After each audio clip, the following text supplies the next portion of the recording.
All right, I believe I am sharing and recording, so let me start. Hi, Dr. Wright. So for this paper, I decided to do my research on statistics in baseball, otherwise known as sabermetrics. So sabermetrics are defined as the mathematical and statistical analysis of baseball records. And there are many different definitions that I found, but this is the one that I found to be like the most of an umbrella term and the most applicable to what I was writing about. So, in general, you really can't observe or participate in the game of baseball without getting a really strong taste of statistics because the game lends itself to statistics just because of its nature with numbers and individual records and performance. So it can be utilized for everything from determining the likelihood of past baseball records to telling a manager which players they should recruit. And statistics are just utilized throughout the game of baseball in numerous ways. So in order to introduce the history of statistics in baseball, I'll give a little bit of background. It was recognized by the father of baseball, who was Henry Chadwick, and he was an English cricket reporter that became interested in baseball. And so likely the reason why he became interested in it is because he was a reporter for the English games cricket and rounders, which are pretty similar to baseball.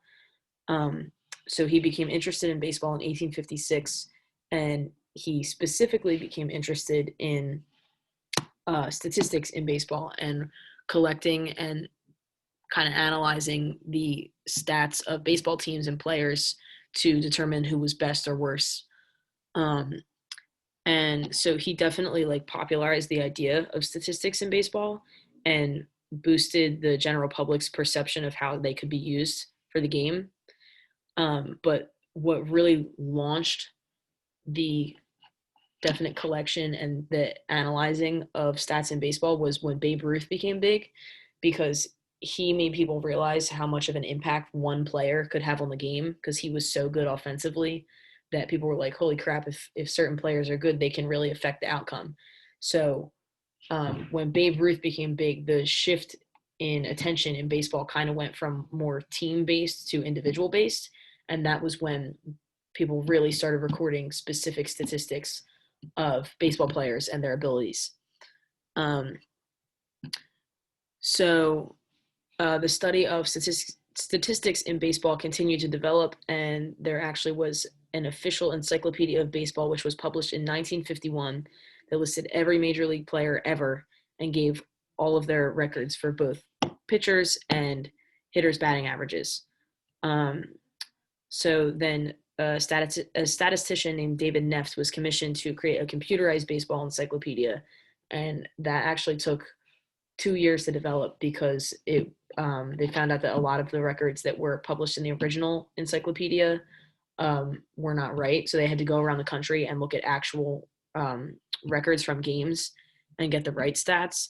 So they published that with a computer, and that led to the creation of SABR, which is the Society for American Baseball Research. So that started with just 16 professional statisticians and has grown to over 7,000 members today worldwide. So they produce an annual journal called the Baseball Research Journal, which contains highly advanced baseball research and biographical and historical articles. And it now has 49 volumes. And lots of other journals, magazines, and abstracts have been published since then having to do with statistics in baseball. So not long after the formation of SABR, an independent sports writer named Bill James coined the term sabermetrics, which was partially to honor SABR, the Society for American Baseball Research, and their work. So their statistical analyses are used for a variety of purposes, some just from entertainment, like I said, analyzing records, to allowing team owners to decide which players to cut, trade, or keep.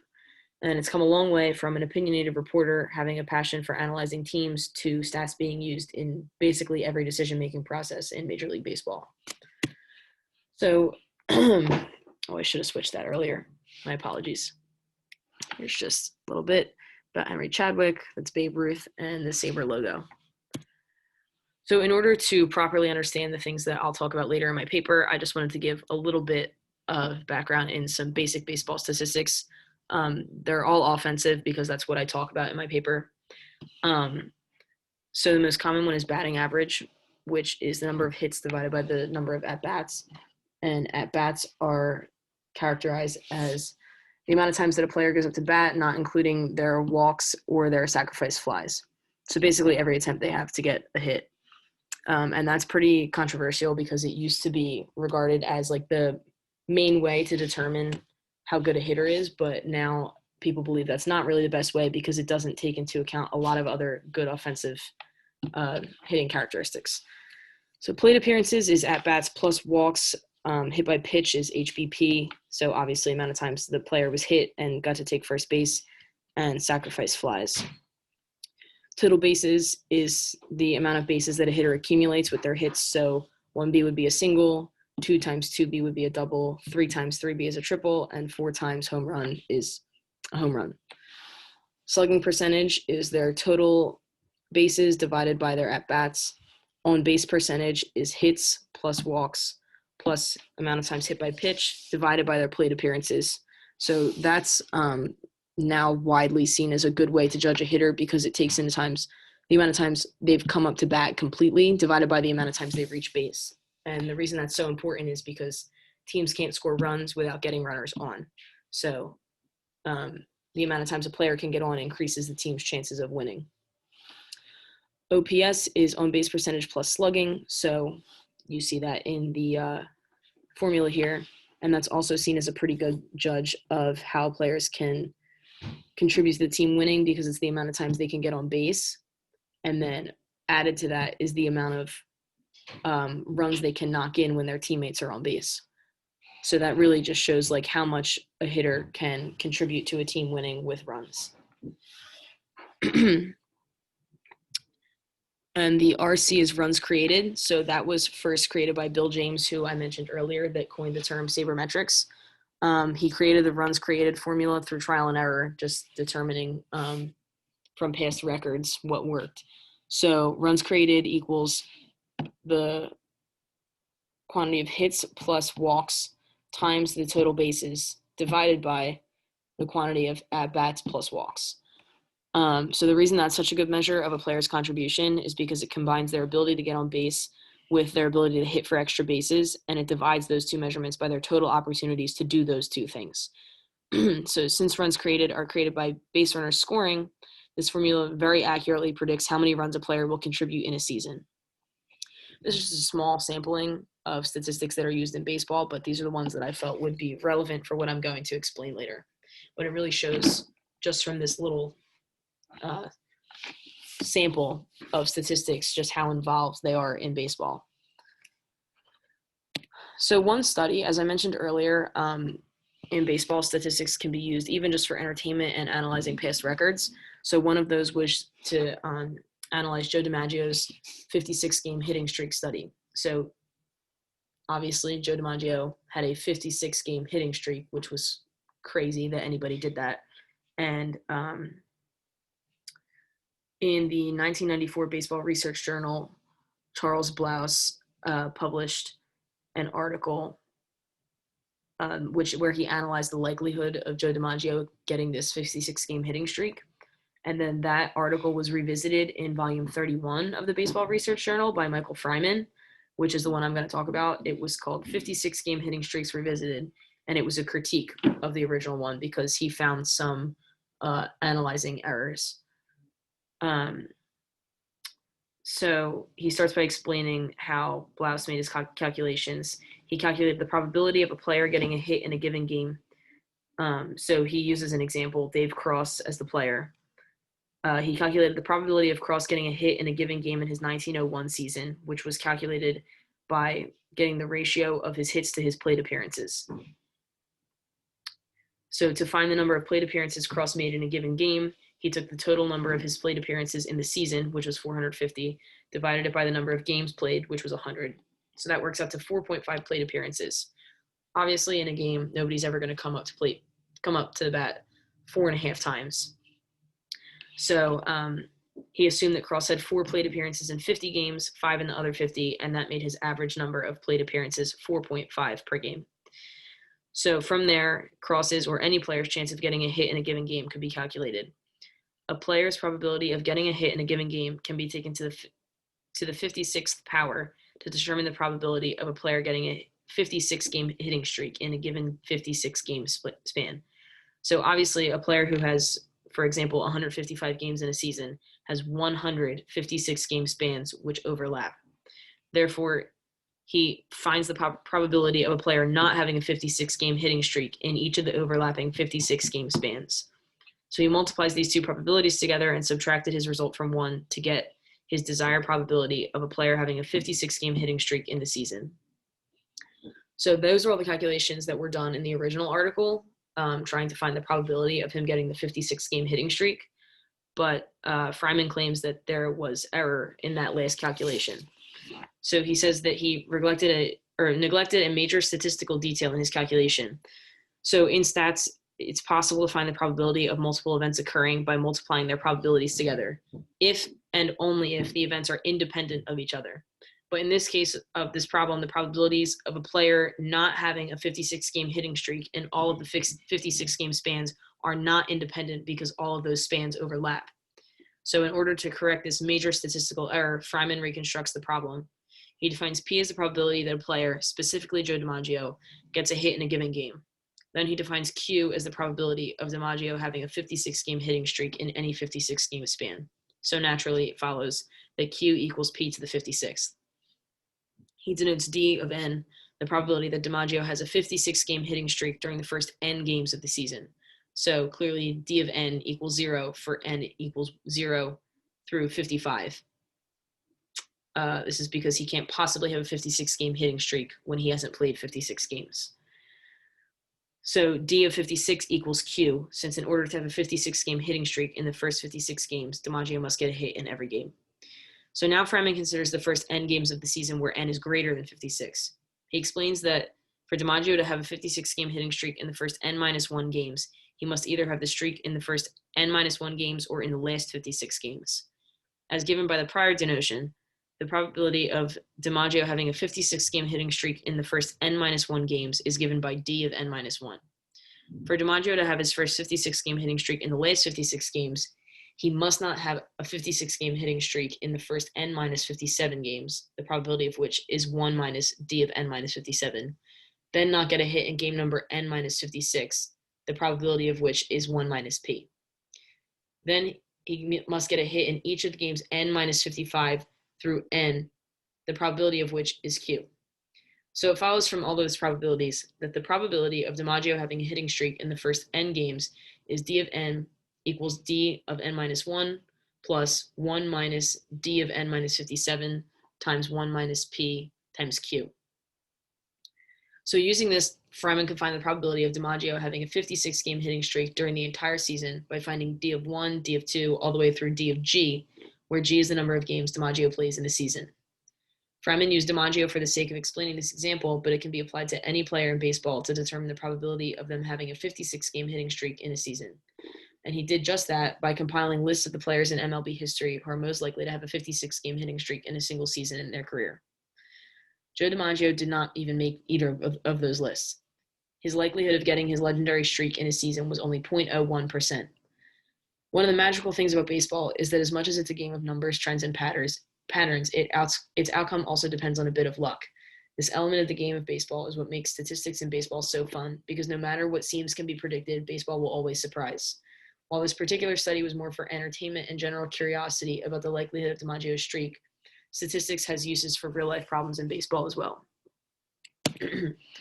So this brings me to Moneyball, which is one of the most famously known uses of sabermetrics, because it was a book and then it was turned into a film, actually, with Brad Pitt and Jonah Hill as are featured here.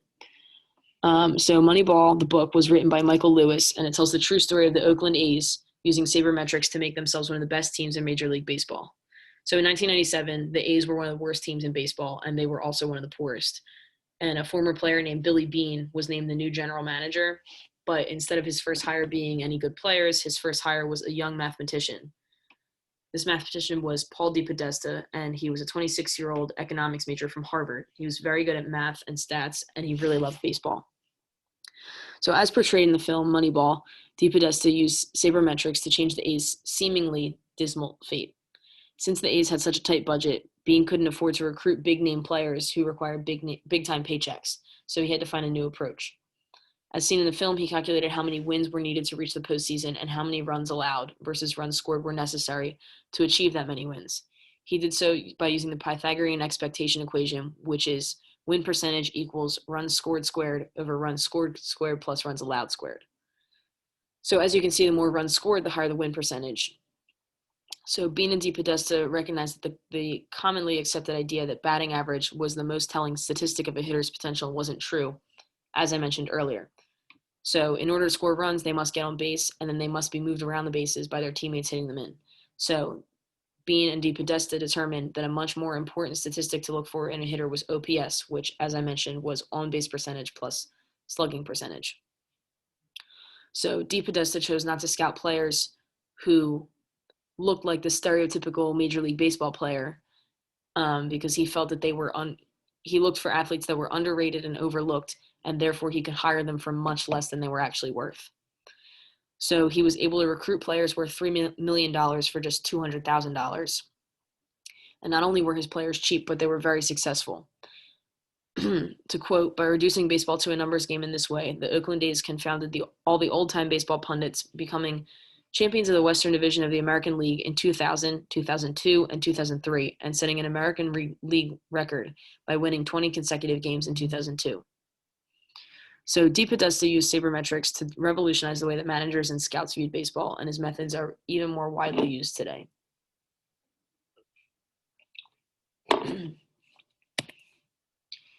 So, obviously, when somebody contradicts all of the ideas that are tradition and are viewed as right for so long, everyone's going to be skeptical. So, this Moneyball recruiting theory was tested. Typically, scouts would go to games and look for players who possessed the 5 tools, which are speed, quickness, arm strength, hitting ability, and mental toughness. Emphasis was placed on arm strength and hitting ability. But Bean and DePodesta didn't scout in the typical fashion. So instead of looking for the strongest, fastest, and most powerful players, they decided to completely look past a player's physical appearance. They concluded that a player's OPS combined with their mental toughness and maturity was a better sign of a player who was ready for Major League Baseball. Bean believed that a player's power could be developed, but his mental strength and on-base percentage could not. And they also felt that college ball players had more overall experience, specifically at a higher level, and they were more mentally prepared for a Major League Baseball season due to its higher similarity to a college baseball season than that of high school. So specifically, when you're playing college baseball, you're facing older and more physically advanced players. You play longer games, and you travel on long bus rides to games, similar to what they would do in Major League Baseball. So these baseball players' experience led Bean and DePodesta to believe that they were more physically and mentally suited to have a higher OPS at the major league level than high school players would. They felt that it was more advantageous, both strategy and cost-wise, to recruit college players instead of high school phenoms. So a study was done to figure out if this theory of college players performing better in Major League Baseball than high school players was actually accurate. This study was called An Examination of the Moneyball Theory, a Baseball Statistical Analysis. So they were determining whether college players' Moneyball statistics, which are on-base percentage, slugging percentage, and on-base plus slugging, were significantly higher than those of high school players. The authors of this study selected 60 professional players from the 1997 Major League Draft. They were the top 30 position players who were drafted out of high school and the top 30 position players who were drafted out of college.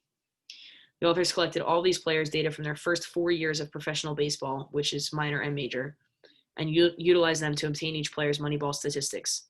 They recorded descriptive statistics, including the means and standard deviation ranges overall as a function of both major league and minor league slugging percentage, on-base percentage, and on-base plus slugging.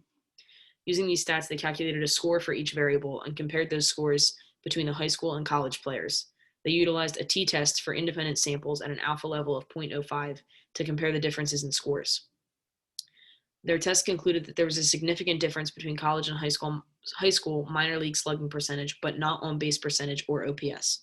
So therefore, according to Bean and DePodesta's claim that OPS, and even more specifically, a player's ability to get on base, was of crucial importance when recruiting, it's not statistically more advantageous to recruit players out of college instead of high school. The authors attributed these results to a few factors, including that high school players being younger and therefore easier to mold to a new coach's methods in the major leagues, and the fact that both sets of players have to adjust to the professional level regardless of past experience. An additional factor into these players' first 4 years of statistics is that high school players typically get placed at a lower professional level when they enter the league, so it would allow for them to have better hitting statistics than college players who are placed in more advanced leagues. So with a higher sample size and possibly more similar samples, the test may have yielded a different result. However, it's clear that statistics had a great role in determining how coaches recruit their players. So this is possibly the part of my paper that I found to be most interesting. I felt like I really learned a lot in this part about the statistical method. So thank you, Dr. Wright, for suggesting this to me. So I did this part on empirical Bayesian estimation of batting average. So I had never learned empirical Bayesian estimation, or honestly really even heard of it. So it can be applied to baseball for recruiting and hiring purposes. So if a coach is looking to bring in, let's say, a designated hitter, just so we can keep working with hitting statistics, he could choose between any number of players throughout the league. So depending on the player's amount of time they have in the league, they may have a different number of at-bats, plate appearances, and therefore it would be hard to compare their hitting statistics. So we're going to use average, even though we said that average isn't the best way to judge a hitter, but we're going to use it just for the sake of explaining this. So if a coach is looking to bring in a player, he could choose between a number of them, but they may all have different number of plate appearances. So someone who's been playing Major League Baseball for 8 years will have obviously more plate appearances than someone who only has 2 years. So if a coach is looking to compare the batting averages of a number of players in the league, how could he do so accurately when they all have a different number of at-bats? So the solution to this problem is to use empirical Bayes estimation. So David Robinson is the author of this article. He gives a great example of this in his article entitled Understanding Empirical Bayes Estimation Using Baseball Statistics. So first he gathered real data and cleaned it up using R. And so he filtered out the pitchers because they're typically very weak hitters and they just shouldn't be analyzed offensively with position players. He summarized the players' data by their number of hits, number of at-bats, and their batting average. Finally, he labeled them by their names, and he got a list of the top 5 and bottom 5 list of career hitters. So the top 5 all have averages of 1, which would mean they got a hit every time they were up to bat. So all of these players only had 1 or 2 at-bats. So obviously it's easy to get a hit in all of your at-bats when you only have 1 or 2. And all of the players at the bottom of his list only had 1 through 7 at-bats, and they just happened to do poorly during these at-bats, so their average was 0. Now, if they hit 300 times, I'm sure they wouldn't have an average of 0, but from this list, they look like the worst because they don't have hardly any at-bats. So this is obviously not an accurate representation of the best and worst career batters in baseball by average. So in order to compare these hitters accurately, use empirical Bayes estimation. So in order to do this study accurately, Robinson did eliminate players with less than 500 at-bats just because they would skew the data a lot. So he plotted them in a histogram, which is seen on this slide, and he chose to use a beta distribution just based on the shape of this. So he knows he has to fit the model X beta of alpha naught and beta naught. So he has to find alpha naught and beta naught, which are hyperparameters, such that they fit the distribution of the data. So he uses the fit distribution function in R, which gave him alpha naught equals 78.661 and beta naught equals 224.875. So the hyperparameters, when he plugged them in to the beta distribution, fit the distribution of the data pretty well, as you can see from this red line here that matches up with the histogram fairly well. So he uses empirical Bayes estimation to estimate each player's career batting average. So to do so, he added alpha naught to the number of hits of each player and beta naught to the number of at-bats. So he could do so for all of the players in the data set just by using R. So this command yielded the estimated career batting average of all players in the data set and gave a new, more accurate top 5 and bottom 5 players. So now you can say that all of these players were effectively compared in terms of career batting average with the help of empirical Bayes estimation. So just to further explain how this works, I gave like a really exaggerated example.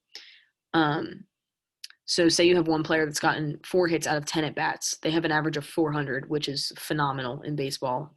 Hardly anybody ever hits 400. The other player has gotten 300 hits out of 1,000 at bats for an average of 300. So while both players have excellent batting averages, the player who's 4 for 10 looks like a phenom and a much better hitter if you've only seen his record.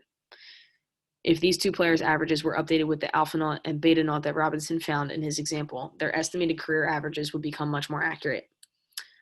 So the 400 hitter would have an average of 264 over the estimated average of 264 over his career, and the 300 hitter would have an estimated career average of 290. So even though when you look at just the 4 for 10 and 300 for 1,000 averages, obviously the 4 for 10 hitter is much better, but when you use empirical Bayes estimation, you would guess that the 300 hitter has a much better career batting average than the 400 hitter.